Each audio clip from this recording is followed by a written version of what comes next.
तस् भगवतो अरहतो सम्मा सम्बुद्धस्स। नमो तस् भगवतो अरहतो सम्मा सम्बुद्धस्स। नमो तस् भगवतो अरहतो सम्मा सम्बुद्धस्स। महान महाकारुणिक भगवान तथागत गौतम बुद्ध, जिन्होंने प्रतीत समुत्पाद और दुख अनित्य अनात्म की गंभीर शिक्षाओं का मार्गदर्शन करते हुए जो कि निर्वाण तक लेके जाता और समस्त संसार से हमें मुक्ति दिलाने का एक प्रयास पूर्ण जो मार्गदर्शित किया, ऐसे महान महाकारुणिक शाक्यमुनि भगवान बुद्ध को मैं प्रणाम करता हूँ।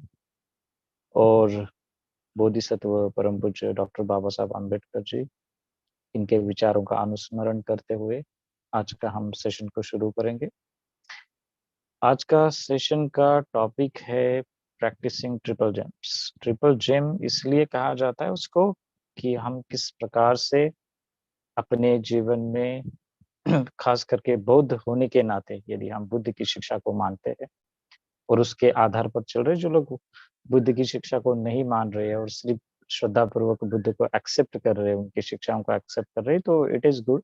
लेकिन खास करके जो बुद्धिस्ट है वो बुद्ध धम्म और संघ की शरण जाते हैं और उसके बाद अपने निर्वाण तथा जो भी अपना लक्ष्य है उसको पूरा कर पाते, शमथ मतलब साधना तथा विपश्यना के आधार पर। तो इसी के अंतर्गत ये ये आते हैं त्रिशरण, जिसे कहते हैं त्रिरत्न भी कहते हैं उसे। वैसे तो इस पे टॉपिक पर बोला जाए तो काफी है, कहा जाता है कि इस टॉपिक पर हम बात करेंगे तो 7 दिन लग सकते हैं कंप्लीट, लेकिन हम 7 दिन नहीं लेंगे। ये टॉपिक 2 सेशन में ही हम खत्म करेंगे। ये पहले जितना हो जाएगा उतने भी हम रखेंगे और जो भी बचा हुआ है वो अगले सेशन में, ऐसे पार्ट 1 और पार्ट 2 में हम ये करेंगे, क्योंकि कंसेप्ट थोड़ी बड़ी है। तो इसलिए हम 1 घंटे के अंदर हमें टॉपिक पूरा करना है और बचा हुआ टॉपिक जो भी है, बचे हुए जो सेशन है, हम नेक्स्ट सेशन में उसको तो भी कंटिन्यू करेंगे। तो पहला है अ, अ, बुद्ध धम्म और संघ त्रिरत्न। तो हम क्या करते हैं, पहले बुद्धं शरणं गच्छामि, धम्मं शरणं गच्छामि, संघं शरणं गच्छामि। तो बौद्ध होने के नाते हमें त्रिरत्नों की शरण लेनी होती है। त्रिरत्नों की शरण लेना मतलब क्या होता है, शरण जाना। हम किसी को शरण जाते, इसलिए शरण जाते, हम किसी पेड़ को भी शरण जाते जब भी धूप लगती है तो, या फिर हम भूख लगती है तो उस टाइम पे, जब अश्मयुग और उस होमोसेपियन और उसका जब टाइम था, तो उस टाइम पे लोग निसर्ग की भी पूजा करते थे। जब बिजलियों की कड़कड़ाहट उनको सुनाई देती थी, जो आकाश में जो बादल है, जब उनका आवाज सुनाई देता था, मैं बात कर रहा हूँ अश्मयुगी, उस टाइम पे लोग जंगल में रहा करते थे। और उसके बाद उनको पता नहीं था कि ये हो क्या रहा है, और उसके बाद उन्होंने निसर्ग की पूजा शुरू कर दी कि निसर्ग ही हमें कुछ देता है। और खास करके कई संप्रदाय में बुद्ध के बाद बहुत सारे संप्रदाय, उससे पहले भी जो जितने भी ज्यादातर लोग जो अश्म युग में रहते थे, तो वो उसके बाद निसर्ग की पूजा करने लगे। निसर्ग की पूजा इसलिए करने लगे कि निसर्ग ही हमें देता है, फल देता है, फ्रूट देता है, पानी देता है, बिजली देता है, सन जो आकाश से जो ये देता है, सूर्य प्रकाश देता है। तो निसर्ग की पूजा के बाद लोग उसके बाद अपने सूर्य की पूजा करने लगे। माने उनको लगता है कि सूर्य ही ऐसा है, माने वो शरण गमन करने लगे सूर्य को भी। अभी भी कई ऐसे संप्रदाय है कि जो सूर्य को ही सब मानते हैं, क्योंकि सूर्य नहीं है तो ये विश्व नहीं चलेगा, ऐसा उनका कहना है। तो ऐसे कुछ थोड़े रेयर क्वचित ऐसे कुछ संप्रदाय है कि जो सूर्य को ही शरण गमन करते हैं, माने अल्टीमेट उनकी रिफ्यूज रहती है कि सब कुछ सूर्य से ही आता है, खान पान धान ये सभी।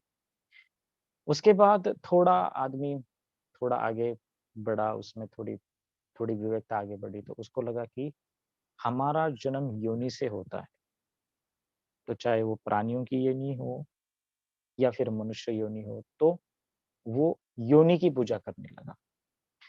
योनि की पूजा इसलिए करने लगा कि सब कुछ जो उत्पन्न होता है वो योनि से ही होता है, तो इसलिए वो स्पिरिचुअली उसको धार्मिक अस्तित्व बना के वो उसकी पूजा करने लगा, उसको शरण जाने लगा कि सभी से योनि से ही उत्पन्न होता है और योनि से ही उत्पन्न होता है, तो यही हमारी शरण गमन है। तो इसलिए थोड़े 1-2 संप्रदाय हमें देखने को मिलते हैं जब आप मुझे लगता है आसाम, गुवाहाटी जाएँगे तो वहाँ कामाख्या मंदिर भी है। लोग वहाँ योनि की पूजा करते हैं और ज़्यादातर संप्रदाय उनका ऐसा कहना है कि योनि की पूजा करने से जो भी उत्पन्न हो रहा है मनुष्य जीवन, वो योनि से होता है और वो काफ़ी पवित्र होती है। इसलिए उनको योनि की शरण वो गए, शरण माना जाता है, शरण गमन। उसके बाद जब बुद्ध ने बुद्धत्व प्राप्त किया, तब जाकर के जो पहले जो बर्मा के लोग आए थे व्यापारी, उनको बुद्ध ने अपने केश दिया क्योंकि बुद्ध ने जब बुद्धत्व प्राप्त किया तो उन्होंने कहा कि हमें कुछ दीजिए भगवान, तो उन्होंने अपने बाल दिए थे, उसको केश कहा जाता है। और वो देने के बाद वो लेके चले गए और उस टाइम बुद्ध ने सिर्फ बुद्धं शरणं गच्छामि और धम्मं शरणं गच्छामि उनको कहा, उनको दीक्षा दी और चले गए। संघ की स्थापना नहीं हुई थी उस टाइम पे।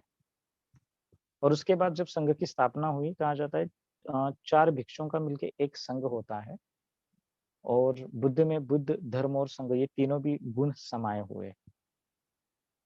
जब बुद्ध ने किसी को कोई दीक्षित होना चाहता था, तो बुद्ध कहते थे कि सारिपुत्र के मुगलों को कि अभी उनको दीक्षा दे दो। दीक्षा देना मतलब क्या?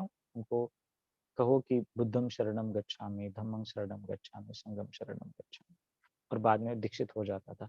तो कोई भी व्यक्ति जो बुद्ध धम्म संघ के प्रति निष्ठावान है और उनकी शरण जाता है। शरण माने इस माने में शरण नहीं कि अरे भाई मुझे अभी बहुत दुःख है, बहुत पीड़ा है, घर में प्रॉब्लम है, फैमिली नहीं अच्छे से चल रही है, इसलिए मैं शरण जाता हूँ, मेरे पास पैसे नहीं इसलिए मैं शरण जाता हूँ। आप ही सब कुछ तारोगे मुझे, आप इसलिए नहीं। शरण गमन का अर्थ यह है कि मैं अपने समस्त कायिक, मानसिक, वाचिक जो तो अकुशल कर्म है ही 10 अकुशल कर्म, उससे भी जो सांसारिक कर्म है, सांसारिक कर्म और क्लेश है, जो दुःख है, दुःखता, विपरिणाम और सांस्कारिक दुःख जो है, उसको खत्म करने के लिए मैं बुद्ध धर्म संघ के प्रति शरण जाता हूँ। तो सबसे पहले हम कहते हैं बुद्धं शरणं गच्छामि। गच्छामि मतलब चलता हूँ। किसके प्रति? बुद्ध के प्रति। बुद्धं शरणं गच्छामि। क्या होता है बुद्ध? बुद्ध ऐसा व्यक्ति होता है कि जिसने संपूर्ण प्रज्ञा प्राप्त की है और उसको सभी तत्वों का, सभी धर्मों का ज्ञान है। धर्म माने ये नहीं हिंदू, मुस्लिम, बुद्धिस्ट, जैन इस धर्म में नहीं। निसर्ग के कृत जो धर्म है, निसर्ग के द्वारा जिस वजह से हमें गुस्सा होता है तो वो कहाँ होता है? किस बिंदु पे जागता है? चित्त में कर्म और क्लेश कैसे निर्माण होते हैं? गुस्सा करने के बाद जो चित्त उत्पन्न होता है, उस चित्त को हम किस प्रकार से डिस्ट्रॉय कर सकते हैं? इस प्रकार से बुद्ध ने इस माने में उन्होंने क्या कर दिया, इस माने में हम उसको बुद्ध को शरण जाते हैं। तो बुद्ध जो होते हैं वो किसी एक व्यक्ति की मनोबली नहीं है, जैसे सिद्धार्थ गौतम जो है ना? सिद्धार्थ गौतम, बुद्धं शरणं गच्छामि कहते तो इसका मतलब ये नहीं कि मैं बुद्ध जो सिद्धार्थ गौतम है सिर्फ उन्हीं को ही प्रणाम करता हूँ, ऐसा नहीं है। भूतकाल में, वर्तमान में और भविष्य काल में जितने भी बुद्ध हैं, मैं उन सभी को शरण जाता हूँ। और बुद्ध क्या होता है? बुद्ध एक ही व्यक्ति होता है। माने एक व्यक्ति इन द सेंस जब कोई व्यक्ति बुद्धत्व प्राप्त करता है, तो उसमें विवेकता आती है, उसमें प्रज्ञा जगती है, वो समस्त संस्कारों से वो मुक्त होता है, ठीक है। लेकिन बुद्ध कोई व्यक्ति का नाम नहीं है, बुद्ध एक अवस्था है, जैसे प्राइम मिनिस्टर, हमारे भारत का ही उदाहरण लिया जाए तो प्राइम मिनिस्टर जो होते हैं पंत प्रधान की कुर्सी पर कोई भी बैठ सकता है, मेल से बैठ सकता है, फीमेल बैठ सकता है, ट्रांसजेंडर, कोई भी, क्योंकि राज्य घटना हमें वो अधिकार देती है। तो पंत प्रधान एक पद है और उस पद पे बैठकर वो व्यक्ति पंत प्रधान का जो रोल है वो निभाता है। ठीक उसी प्रकार से हम में आगे जाकर हम जब बुद्धत्व प्राप्त करेंगे तो हम बुद्ध होंगे। जैसे सिद्धार्थ गौतम सुमेध नाम के बोधिसत्व के बाद जब उन्होंने दीपंकर भगवान ने उनको आशीर्वाद दिया कि you will definitely become Buddha, 4 असंख्य 1 लाख कल्प जितने भी है उसके बाद वो बुद्ध बने। तो ये सिर्फ मनोबली सिद्धार्थ गौतम की नहीं है कि भाई सिर्फ सिद्धार्थ गौतम ही बुद्ध बने इसलिए मैं शरण जाता हूँ। और हमें ये भी नहीं ध्यान में रखना है कि ये पुरुष है और ये सिर्फ इसको हम शरण जाता हूँ। पुरुष और नारी दोनों भी बुद्ध हो सकते हैं क्योंकि उसको तथागत गर्भ कहा गया। जिस प्रकार से हम अरहत्व प्राप्त कर सकते हैं तो स्वाभाविक है कि हम बुद्धत्व भी प्राप्त कर सकते हैं। इसलिए सुमेध बोधिसत्व है, वो चाहते तो बुद्धत्व प्राप्त कर सकते थे, लेकिन उन्होंने कहा अरहत्व प्राप्त कर सकते थे, लेकिन उन्होंने कहा कि मुझे बुद्धत्व प्राप्त करना है, इसलिए मुझे चाहे जितना भी समय लगे, मैं अपना काम करता रहूँगा, पारमिताओं को पूरा करता ही रहूँगा।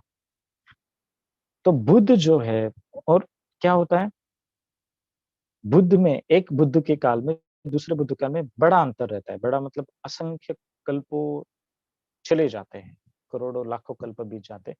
बुद्ध कोई नाम होता भी है ये भी लोग भूल जाते हैं, माने बुद्ध नाम ही भूल जाते हैं।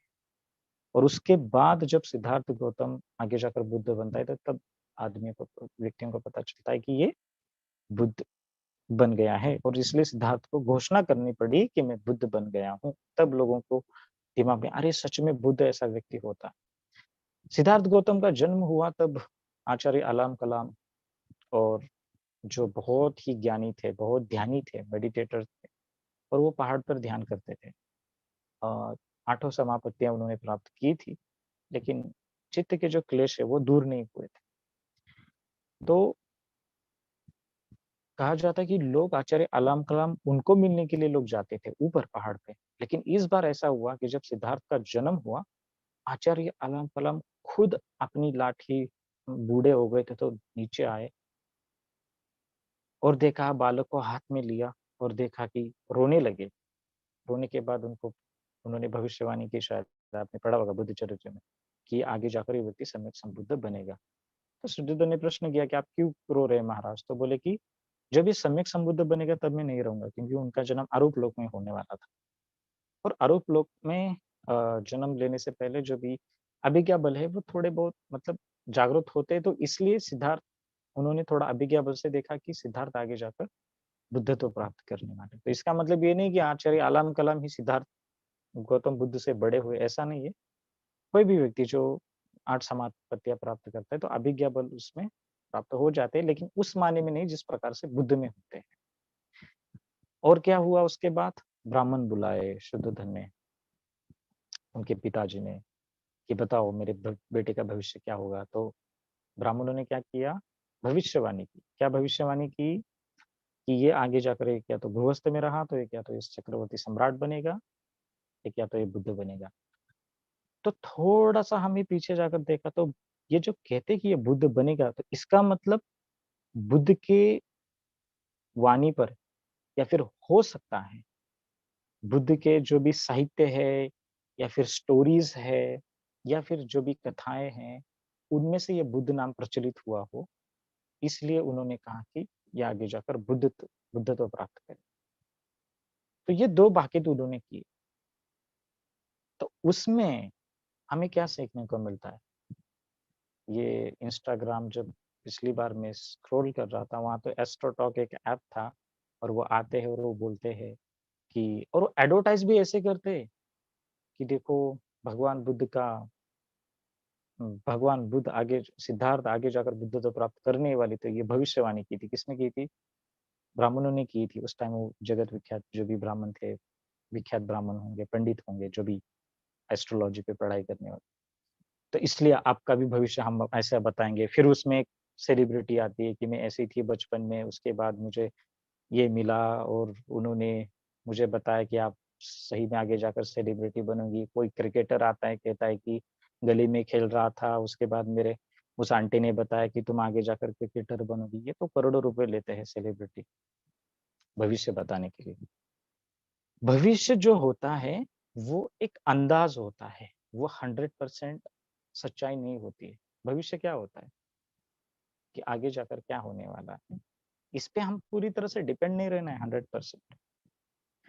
जैसे कि हमारा जो क्लाइमेट डिपार्टमेंट है, हवामान जो डिपार्टमेंट है, हवामान बताता है कि कल बारिश होने वाली है, 2 दिन में ऐसा-ऐसा साइक्लोन जो भी है अ, बादल छाने वाले हैं, बारिश होने वाली है, बहुत बाढ़ आने वाली है। और कभी-कभी क्या होता है 2 दिन बाद होता भी नहीं है क्योंकि धूप आती है और उनका अंदाज पे चलते हैं ना वो लोग। जो हमारा क्लाइमेट डिपार्टमेंट है, वो अंदाज पे चलता है, वो भी तो एक भविष्यवाणी है। तो भविष्यवाणी जो होती है वो 100% हमें उस पे देना नहीं है, वो सिर्फ़ एक अंदाज़ लगाते हैं। तो ठीक ये जो ब्राह्मण थे उन्होंने जो बताया था कि एक या तो ये सम्राट हो सकता मतलब दोनों भी कन्फ्यूज़ थे। हमें यहाँ पे ये समझना है कि ये जो हमें भविष्य ब ब बना मतलब लोग बोलते हैं ना कि तुम जाकर ये बनोगे, आगे जाकर इंजीनियर, डॉक्टर, आपके पास पैसा आएगा। ये अंदाज़ में बोलते हैं, ये 100% सही नहीं होता है। ना ही हमें उसके पीछे पैसे बर्बाद करने हैं और ना ही हमें उसके पीछे भागना है, ठीक है? तो लेकिन जब आचार्य आलम कलाम जब उन्होंने कहा तो ये बात तो सही थी क्योंकि उन्होंने आरोप लोग ध्यान का प्राप्त की थी, तो उन्होंने अभिज्ञा बल से जाना कि ये सही में आगे जाकर सिद्धार्थ गौतम बुद्धत्व प्राप्त करेगा।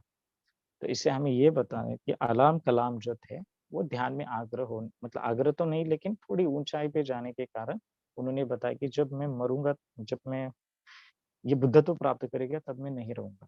तो उनकी वाणी जो है माने जो भी उन्होंने कहा वो सही कहा, लेकिन ब्राह्मण जो भी छो विख्यात जो ब्राह्मण थे, वो उन्होंने थोड़ा एक या तो यहाँ भी रहेगा तो चक्रवर्ती बनेगा, नहीं बना तो ये बुद्ध बनेगा। अभी पता नहीं उन्होंने किस लिए कहा क्योंकि शुद्धोधन के पास बहुत पैसा था और पैसों के लिए उन्होंने कहा कि सही में उनके पास विद्या थी। लेकिन ऐसे बहुत सारे ग्रंथ थे भविष्यवाणी के आधार पर कि अ, लोग भविष्यवाणी का अभ्यास करते थे यूनिवर्सिटी में जाकर के, विद्यालय में जाकर के और वो अंदाज़ लोगों का लगाती थी कि आगे जाकर तुम किसी के हाथ की रेखाएँ देखी और उसमें ये लोग एडवर्टाइज़ भी करते हैं ना कि मेरा शादी भी हुई होती है, फिर भी कहती कि मेरा एक्स मेरे बारे में क्या सोचता होगा? क्या मेरा एक्स मेरे पास आएगा या नहीं? मतलब थोड़ी मनोरंजक ऐड भी बनाते हैं ना, लोगों को थोड़ा इमोशनल डैमेज करते हैं। तो हमें इन सारे एड्स में फँसना नहीं है। तो भविष्यवाणी जो होती है, वो पूरी तरह से साइंटिफिक क्लियर नहीं होती है, वो अंदाज़ लगाया जाता है। हम उस पर पूरी तरह से डिपेंड नहीं रह सकते हैं। वो कभी भी बदल सकती है। इसलिए बुद्ध ने कहा कि अत्ता ही आत्मनो नाथो, अत्ता ही आत्मनो गति। आप आपके नाथ हो मतलब हम अपने कर्म की खुद ज़िम्मेदार है। कोई भविष्यवाणी हमें कुछ नहीं कर सकती। तो इसलिए एक डेली न्यूज़पेपर के चीफ एडिटर जिनसे मेरी बात हुई, वो एक बहुत बड़े एडिटर है। तो उन्होंने कहा कि जो डेली न्यूज़पेपर में जो आपका राशि भविष्य होता है, सिंह, तुला, कन्या जो भी है, वृश्चिक जो जो भी रहता है, डेली राशि भविष्य रहता है। वो क्या करते हैं, वो राशि भविष्य डे तुला राशि का कन्या राशि को लगाते हैं, कन्या राशि का सिंह को लगाते हैं और वो ऐसा रोटेट करते हैं एक का इस दूसरे को हर दिन। अब पढ़ने वालों को पता नहीं चलता कि ये रोटेट किया हुआ है। और जब मैंने उनको ये पूछा, उन्होंने सच्चाई बताई, वो बोले कि सिर्फ़ ये अ, असित मुनि हाँ, शायद असित मुनि मेबी आई थिंक असित मुनि होंगे शायद। अच्छा हाँ, exactly Asit Muni sorry, sorry, great, thanks to correct me. अला कलाम बाद में थे उन्होंने जब बुद्धत्व प्राप्ति से पहले। असित मुनि, सॉरी। तो अभी जो मैंने आरल करम की बात की वो असित मुनि थे। तो जो जो चीफ एडिटर है, उस चीफ एडिटर ने कहा कि ये सारी जो बातें हैं, राशि भविष्य जो रहता है, आप डेली न्यूज़पेपर में पढ़ते हो, ये सिर्फ़ मनोरंजन के लिए होता है। तो हम लिख नहीं सकते कि ये सिर्फ़ एंटरटेनमेंट के लिए क्योंकि जो भी न्यूज़पेपर है वो तो फिर उनकी ये कैसा होगा, सेलिंग कैसे होगी? तो इस प्रकार से असित मुनि ने जो भी कुछ कहा सिद्धार्थ गौतम के बारे में फिर आगे जाकर उन्होंने बुद्धत्व प्राप्त किया। तो कहने का तात्पर्य ये है हमें कि जब बुद्धत्व व्यक्ति प्राप्त करता है, जब मैं कहता हूँ कि बुद्धं शरणं गच्छामि तो पहला हाथ जोड़ते हैं हम। 3 प्रकार के प्रणाम होते हैं। प्रणाम करता हूँ, मैं बुद्ध को प्रणाम करता हूँ। अरहं सम्यक संबुद्धो, मैं अरहत सम्यक संबुद्ध को प्रणाम करता हूँ। क्या होता है? 3 प्रकार के प्रणाम होते हैं। एक हस्तबद्ध प्रणाम और एक होते पंचांग प्रणाम, जिसमें आपके 2 हाथ, 2 पैर और एक सिर आपका ज़मीन पर रखता है, उसे पंचांग प्रणाम कहते हैं, क्योंकि उसमें 5 अंग समाविष्ट है। तीसरा होता है दंडवत प्रणाम। दंडवत मतलब आपको पूरी बॉडी आप बुद्ध के सामने पूरी बॉडी आप लेटते हो, 3 प्रकार से। तो बुद्ध को 1, 2 और 3, तो बुद्ध के काया, वाचा और मन, इस प्रकार से हम प्रणाम करते हैं। तो बुद्धं शरणं गच्छामि मतलब क्या होता है? मैं बुद्ध को काया, वाचा और मन से प्रणाम करता हूँ, और बुद्ध की शुद्ध काया, शुद्ध वाचा और शुद्ध मन को मैं प्रणाम करता हूँ। इससे भी थोड़ा गहराई जाते हैं तो बुद्धं शरणं गच्छामि का अर्थ है, बुद्ध में जो करुणा है, बुद्ध में जो विवेकता है और बुद्ध में जो ज्ञान है, जो बोधि है, उस बोधि के गुणों को मैं प्रणाम करता हूँ। इसलिए बुद्धं शरणं गच्छामि। और क्यों जाना है शरण हमें? कि समस्त संसार में मैं इतने सांसारिक दुख से पूरी तरह से अटैच हुआ हूँ, उनसे बंधा हुआ हूँ। आप एकमात्र ऐसे गुरु हैं कि आप ही मुझे मार्ग दिखा सकते हैं। तो बुद्ध मार्गदाता है, मुक्तिदाता नहीं है। बुद्ध ने ये नहीं कहा कि मैं आपको मुक्ति दिला सकता हूँ, बुद्ध ने कहा कि मैं आपको मार्ग दिखा सकता हूँ। तो बुद्ध हमारे लिए गुरु है, जो बुद्धं शरणं गच्छामि कहते हैं। तो गुरु है तो हमें बुद्ध का कितना रिस्पेक्ट करना चाहिए। और आजकल क्या हो रहा है? आजकल ये हो रहा है कि स्पा में, रिसॉर्ट में और कहाँ होटल्स में बुद्ध की मूर्तियाँ लगी रहती है। वो एक आधा सर होता है ना बुद्ध का, वो आधा सर कहीं तो क्या कहते हैं उसको, कहीं कोने में रखा होता है। इसलिए होता है तो उन लोगों को लगता है कि Buddha is the symbol of peace. वो पीस तो वहां तक तो सीमित नहीं है ना वो। तो आप लोगों की जिम्मेदारी है, जब आपके घर में ऐसा कोई रखता है या फिर आपके फ्रेंड ऐसा कोई देखता है, तो उनको कहो कि ये बुद्धा सिर्फ शो ऑफ के लिए नहीं है। किसी रिसॉर्ट और किसी स्पा में आप जाओ या फिर आप किसी होटल में जाओ, बड़े 5 स्टार होटल में जाओ, बुद्ध की मूर्ति मिलती है ध्यानस्थ। माने बुद्ध को इतना कमर्शियलाइज करके रखा है कि एक वो अट्रैक्शन पैदा करता है कि आने वाले कस्टमर थोड़ा अट्रैक्ट फील हो। तो बुद्ध का आधा सर जो होता है, वो आधा सर या फिर नींद नींद में सोई हुई मूर्ति रहती है, मेडिटेशन में रहती है, कभी-कभी हँसती भी रहती है। आजकल तो आँखें खुली भी है बुद्ध की, पूरा कमर्शियलाइज़ कर दिया है। तो बुद्ध हमारे लिए गुरु है। कई लोग टी-शर्ट पहनते हैं। पिछली बार मैंने कहीं देखा तो लोगों ने बुद्ध की जो ये होती है, पेंटिंग्स जो होती है, वो चप्पल की आजकल पेंटिंग्स उसकी आई है। कितना गलत है। किसी एक्ट्रेस ने पिछली बार बुद्ध का टी-शर्ट बना के वो पहना था, लोगों ने फिर आंदोलन किया और फिर उन्होंने माफ़ी माँगी। तो बुद्ध हमारे लिए गुरु है। बुद्ध वो हमें शो शो के लिए नहीं है, शो पीस नहीं है। बुद्ध की मूर्ति की किसी घर में हमने रखी है, किसी कोने में रखी है कि भाई बुद्ध को देख के हमें बहुत शांति मिलती है। बुद्ध तो एक है, वो तो सिंबल ऑफ पीस है।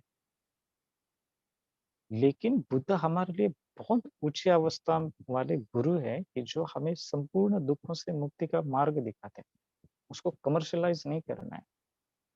हाँ, तो बहुत ध्यान से रखना है कि बुद्ध की मूर्तियाँ हमें कबोर्ड में, शो में ऐसे नहीं रखनी। बुद्ध की मूर्ति एक पूजा स्थान हो, हमारा एक अल्टर हो, उसमें हो अच्छे से।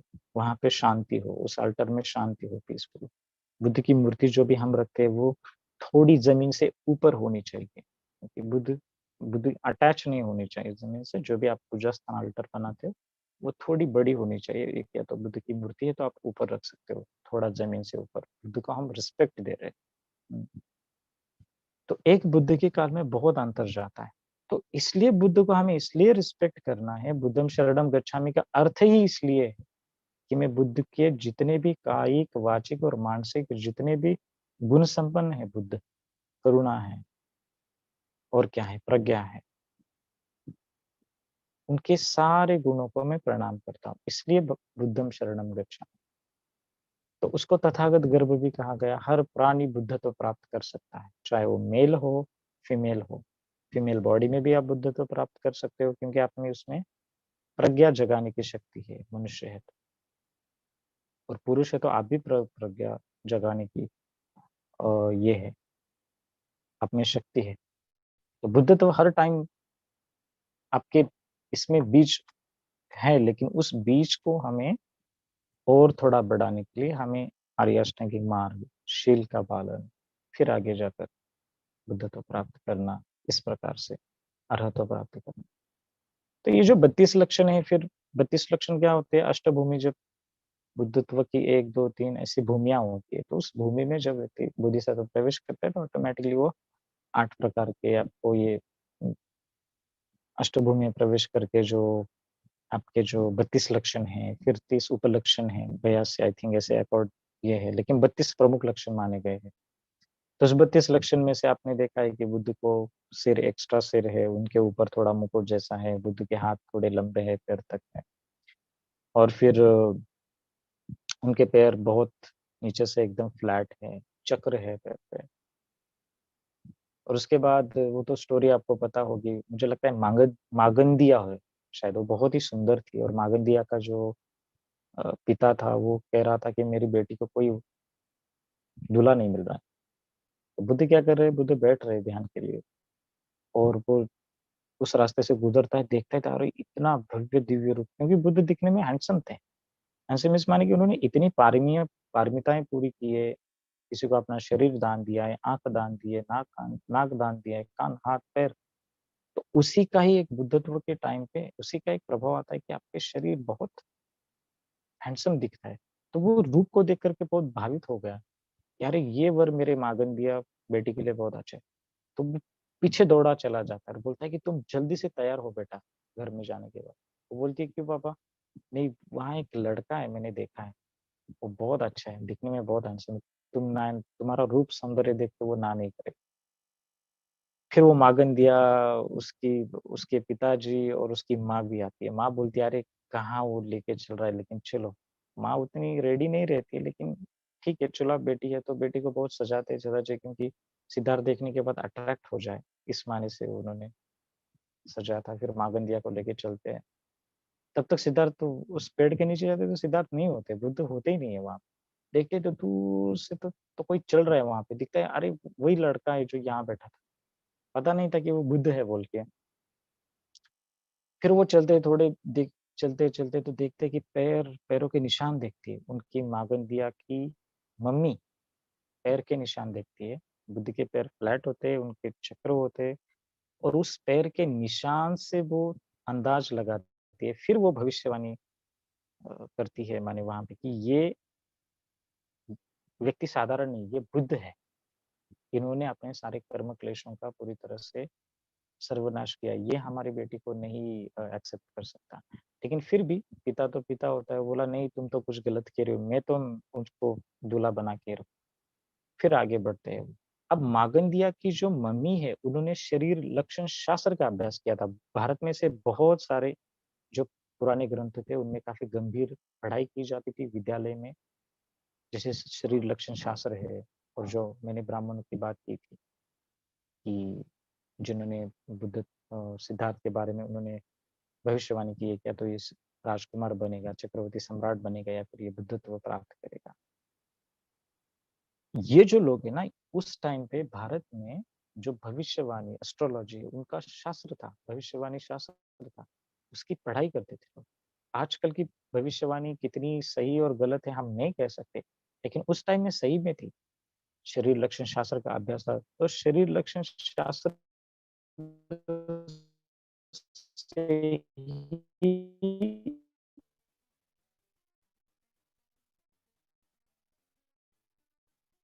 उस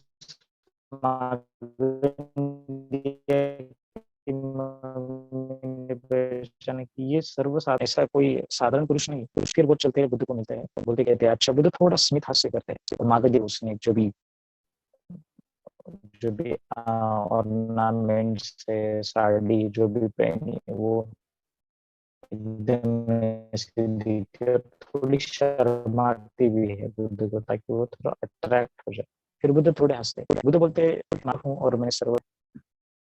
बुद्ध नाम सुनते ही मन में धर्म संवेग जगता है मागध के पिता के, क्योंकि अनेक जन्मों से पारमी पूरी करते करते अब इस जन्म में आए ना, तो वैसे ही बुद्ध के चरणों में वो अपना सिर रखता है, और कहता है कि आप मुझे अंदर से कुछ हो रहा है, मतलब मुझे आपको देखने के बाद एक शांति मिल रही है। बुद्ध कहते हैं तुम सही कह रहे हो, लेकिन मैं बुद्ध हूँ, मैंने जो तुम सोच रहे हो मैं काम, वासना, मोह से पूरी तरह से ऊपर उठ चुका हूँ। तो मागंदिया को बहुत गुस्सा आता है क्योंकि उसके इतना सौंदर्य पर, उसके बॉडी पर इतना गर्व रहता है और वो अपनी नाराज होके वो चल पड़ती है।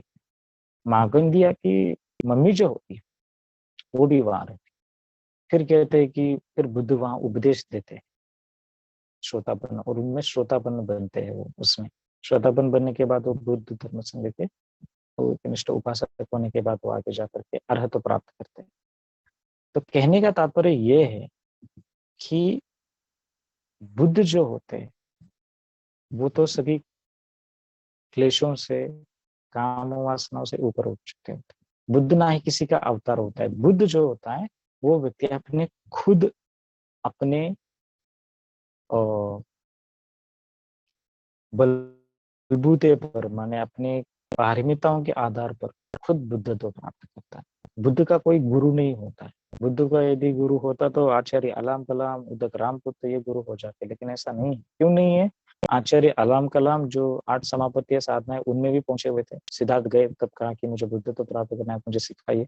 सिद्धार्थ ने तो पहले ही बोधिसत्व सिद्धांत तो पहले 7 दिन में उन्होंने ऊंची लेवल की अवस्था प्राप्त, लेकिन अंदर का जो मैल है वो तो पूरा नहीं हुआ था। वो वैसा कि वैसा ही है। तो बुद्ध बोले कि मैं आपकी साधना नहीं कर सकता, मुझे और आगे बढ़ना।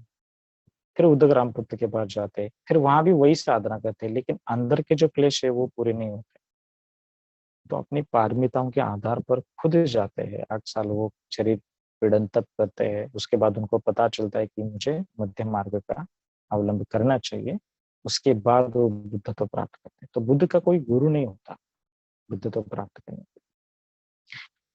और बुद्ध हमारे लिए इसलिए गुरु है कि इतना सारा त्रिपिटक साहित्य जो है वो अपने भारत से पूरी तरह से बहुत स्मार्ट तरीके से बुद्ध का साहित्य नष्ट करने की कोशिश की, लेकिन बहुत भाग्य की बात हुई कि वो पड़ोसी देश में बर्मा, थाईलैंड, श्रीलंका में रहा। अब फिर से इंडिया में आ रहा है। फिर लोग पाली का मेडिटेशन कर रहे हैं। आप जैसे उपासक लोग और अच्छे से पढ़ाई कर रहे हैं, पाली का कोर्स कर रहे हैं, मेडिटेशन कर रहे हैं, पाली पढ़ने को भी सीख रहे हैं, उसका अर्थ समझने की कोशिश भी कर रहे हैं। तो अभी बहुत टाइम है हमें कि इस वाणी को समझे, त्रिपिटक को समझे, बुद्ध अवस्था को समझे, तथागत गर्भ को समझे। तथागत गर्भ माने बुद्धत्व का बीज जो होता है उसको समझे और हम आगे बढ़े। तो आगे बढ़ते हैं धीरे धीरे, तभी तो हम आगे जा करके बुद्धत्व अर्हत्व प्राप्त करेंगे। अर्हत्व और बुद्धत्व में काफी अंतर होता है। हम ये नहीं कहते कि अर्हत शरणं गच्छामि। कोई अर्हत दिखता है हमारे सामने आता है या फिर भोजन दान के लिए आते, अर्हत तो कहता नहीं कि मैं अर्हत हूँ, लेकिन पता चलता है कि भाई ये अर्हत है। तो हम ये नहीं कहते कि अर्हत शरणं गच्छामि। अर्हत को हम शरण नहीं जाते, हम बुद्धम शरणम गच्छामि कहते हैं। क्यों? क्योंकि बुद्ध ही ऐसा व्यक्ति है कि जिन्होंने 4 आर्य सत्य, प्रकृति समुत्पाद, सदति बोधि पक्ष धर्म को ठीक तरह से समझा। और जिस व्यक्ति ने अरहत्व प्राप्त किया है वो बुद्ध की शिक्षा से ही अरहत्व प्राप्त किया है। तो हम अरहत शरणम गच्छामि नहीं कहते, बुद्धम शरणम गच्छामि कहते। तो अरहत्व में और बुद्धत्व में काफी जमीन और आसमान का फर्क रहता है। एक अरहत की सोच या फिर उसमें जितनी पारमिताओं के आधार पर जितना पुण्य संभार, जितने क्लेशों का निवारण किया होता है, उससे कई अधिक बुद्ध ने निवारण किया होता है। तो अरहत जो है वो क्लेशावरण को पूरी तरह से निरस्त करते हैं। और बुद्धत्व के बाद बुद्धत्व में क्लेशावरण और गेयावरण पूरी तरह से नष्ट होते हैं। इसलिए बुद्ध अरहंत, सम्यक सम्यक संबुद्ध कहते हैं ना। अरहंत माने बुद्ध अरहंत भी है और सम्यक संबुद्ध भी है। सम्यक इसलिए है कि उन्होंने सम्यक मार्ग अपना के, सम्यक वाणी, कर्मांत, आजीविका, वाचा, व्यायाम, अष्टांगिक मार्ग जो है जितने, इनका अवलंब करके उन्होंने सम्यक तरीके से बुद्धत्व प्राप्त किया। इस मायने में उनको सम्यक संबुद्ध कहा जाता है। तो बुद्ध को बहुत अच्छी तरह से हमें रिस्पेक्ट करना है। बुद्ध अभी तो नहीं है। यदि हम कहते हैं कि बुद्ध वर्तमान में नहीं है, लेकिन फिर भी बुद्ध अस्तित्व में है उनकी शिक्षा के माध्यम से। उनकी शिक्षा है त्रिपिटक में, और त्रिपिटक है उनकी टीका अनुटीका, और उनकी टीका अनुटीका को सिखाते हैं हमारे भिक्षु लोग। भिक्षु लोग जो होते हैं जिन्होंने घर बार त्यागा है ना? तो घर बार त्यागा है भिक्षु लोगों ने अपने समाज के लिए, सभी मानव जाति के लिए। एक सन्यासी जो होता है वो किसी धर्म में पूरी तरह से बंधा नहीं होता है, कोई भी सन्यासी होता है।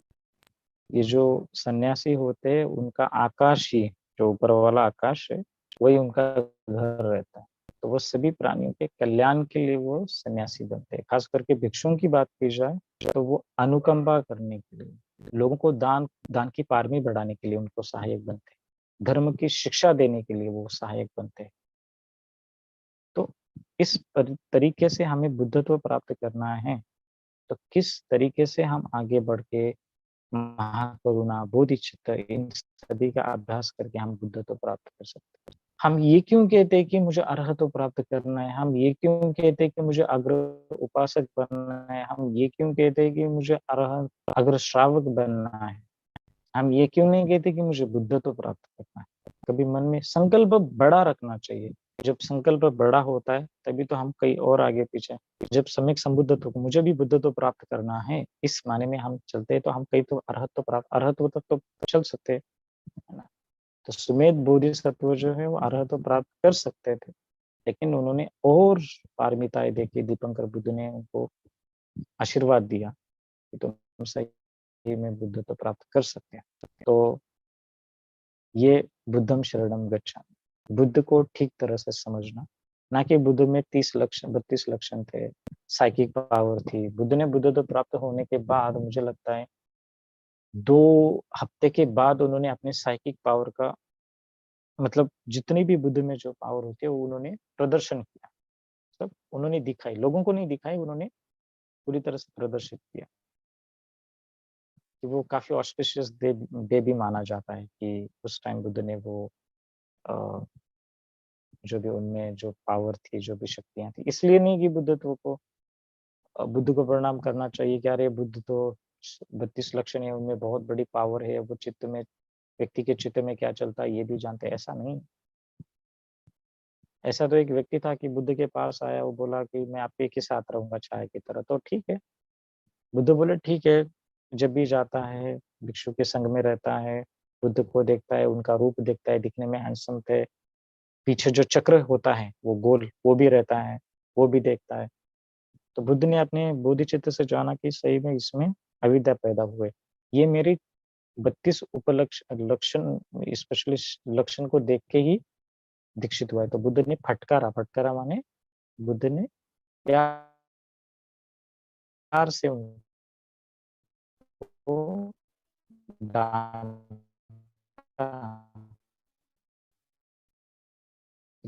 तुम जो कर रहे हो वो गलत है। जिस तरीके से मुझे देख सिर्फ मेरी बॉडी देखने के लिए तुम यहाँ आए हो, तो तुम कुछ भटक गए हो। तुम्हें ये जानना है कि तुम्हें साधन से कैसे निकलते हैं। इस पर बुद्ध ने उनको पूछा थी। तो बुद्ध ऐसे बहुत सारे हैं, और क्या है, चौथी क्लास अ, उसमें लिखा था कि सिद्धार्थ ने जब घर छोड़ा था, उसके बाद यशोधरा बहुत रोई थी, बहुत रोई थी। उन्होंने खाना खाना छोड़ दिया, खान-पान छोड़ दिया, बहुत रोई थी। ऐसा नहीं है। वो जो कविता जो लिखी है, जो कवि, उसका नाम याद नहीं है मुझे, लेकिन हाँ, उसने जो कविता लिखी है वो गलत है। किस तरीके से लिखी पता नहीं। शायद वो यशोधरा को कुछ अलग तरीके से बहुत क्या कहते हैं, बहुत कमज़ोर शरीर मानता था, पता नहीं उसकी मानसिक क्या अवस्था थी। जब सिद्धार्थ गौतम जब घर छोड़ने वाले हैं, पहले उनको बोलते हैं, यशोधरा को बोलते हैं कि गोपी में घर छोड़ने वाला, उनको प्यार से गोपी कहते थे। और यशोधरा भी कहती कि सिद्धार्थ, आपने जो निर्णय किया है उस निर्णय को आपने बहुत मिल आएंगे। ये यशोधरा है। जब पता चला कि सिद्धार्थ ने खाना वहाँ छोड़ दिया है, फिर यशोधरा ने भी यहाँ पे खाना छोड़ दिया, छोड़ नहीं दिया। वो एक अपने पति के प्रति कितनी एकनिष्ठ है ये दिखा रही है। कितनी आयन लेडी है वो, एक बच्चा संभाल रही। और अपने पति को कह रहे कि तुम जाओ बुद्धत्व प्राप्त करो। इसलिए करो क्योंकि सारा समस्त संसार इतने दुख में पूरी तरह से लपेट रहा है, उनको मुक्ति का मार्ग दिखाने के लिए तुम बुद्धत्व प्राप्त करो। ये सपोर्ट है यशोधरा का। यशोधरा बहुत काइंड लेडी थी। वो अनाथ आश्रम में जाकर बच्चों को नहलाती थी, उनको खाना देती थी, जिनको कोढ़ हुआ है, जिनको ये हुआ है उनको। इसलिए जब रथ से जा रहे तो सिद्धार्थ इम्प्रेस इसलिए हुए यशोधरा के प्रति। उनका रूप तो था ही, वो सुंदर तो थी, लेकिन उनमें काफी करुणा थी। ये सिद्धार्थ जब राजपाट मतलब देखने के लिए जा रहे थे, तो यशोधरा को भी उन्होंने देखा। फिर आगे जाकर उनका विवाह हुआ यशोधरा से।